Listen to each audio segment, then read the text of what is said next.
Okay, so in this video, I'm going to talk about how to use the Lumens document camera to record video tutorials directly into Blend so that your students can learn at their own pace.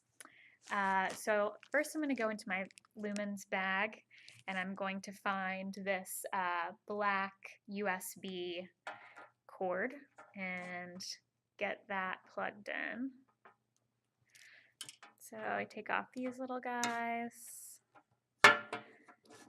and I'm going to take the smaller end and plug that into the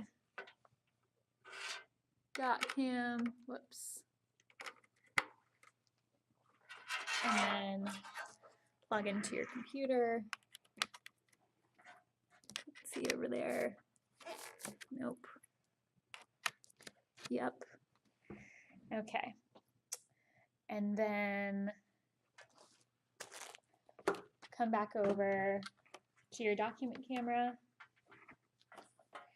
and you want to make sure that you have the lamp turned on and get the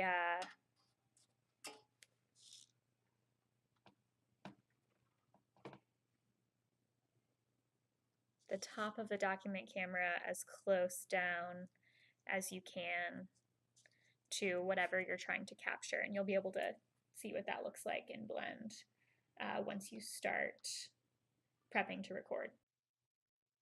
All right, so when you're ready to make your video, you're going to go into the rich content editor on a Blend page or in a discussion or wherever you want the video to show up for students, and then you're going to click on the Record Upload Media button.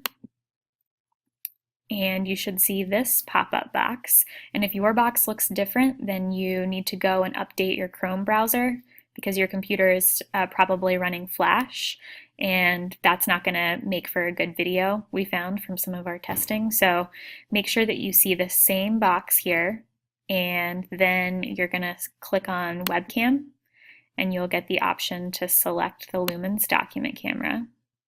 And then you should see whatever page you're planning to mark up or use to model on for your students. And you'll click Start Recording. And you can do whatever kind of modeling you want to do, marking up the text. This piece of paper is a little bit shiny, but a more matte piece of paper would make a really nice, clear image for you. Once you're finished recording, click Finish. You might want to give your video a title so that if you decide to download it and archive it, you know what it is that you've created in this video. Click Save, and then that video will embed right on that Blend page. And I'll show you what it looks like. It actually makes it nice and big when students go to view the video. Okay, so that's how it works.